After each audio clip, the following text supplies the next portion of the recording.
대선 후보를 선출하는 각 정당들의 경선이 치열합니다.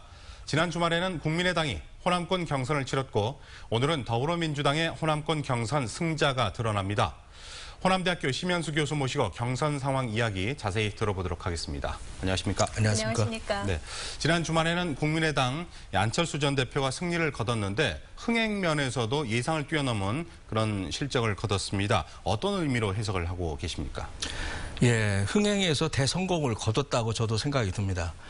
지난 그 4.13 총선에서의 지역의 그 오랫동안 전통적 구조를 갖고 있던 더불어민주당에 대한 그 판세가 국민의당으로 옮겨간 이후로 결국에는 각종 여론조사, 탄핵 정국의 여론조사에 있어서도 숨어있는 그런 그 국민의당에 대한 정서가 결국 이번에 폭발적으로 나타났다고 보여지고, 이와 같은 것은 결국에 국민 그 완전한 그 참여 경선제를 실시한 하나의 민심을 잘 읽었다, 그런 생각을 해볼 수가 있을 것 같습니다. 네, 오늘은 더불어민주당 호남 경선 결과가 발표되죠. 어떤 결과를 전망하십니까?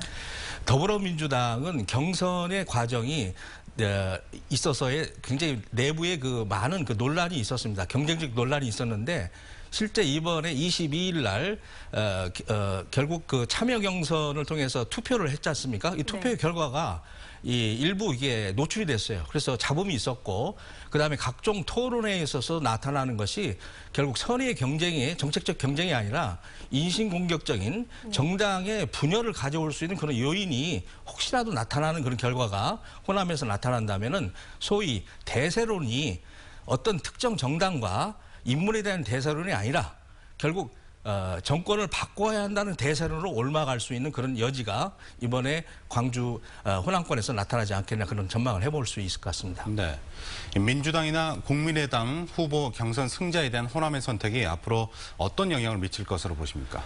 호남의 전략적 투표는 지난 그 노무현 그 대통령 선거 당시부터 나타난 결과고요. 지속적으로 김대중 그 정부, 그다음에 그 DJP 연합에서도 나타났지만은 일부 그 이후로 지난 4.13 총선에서도 전략적 투표는 나타났습니다. 그래서 호남의 민심이라는 것은 수도권에 영향을 바로 미치기 때문에 호남인들의 그 어떤 사려 깊은 투표력이라는 것은 결국 이번에 대선에 있어서 결정적인 영향을 미칠 수 있다는 판단을 해볼 수 있을 것 같습니다. 네, 지금 추세로 본다면 민주당과 국민의당 후보가 경쟁 구도를 형성할 가능성이 높아 보이는데요.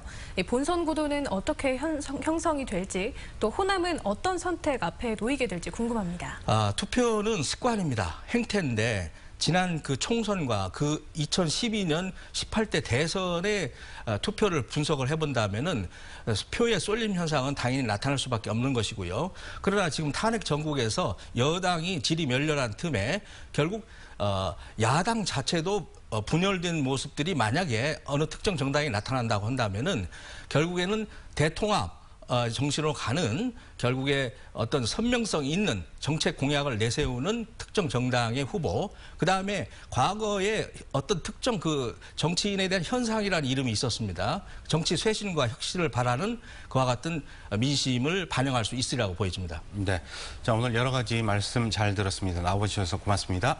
감사합니다.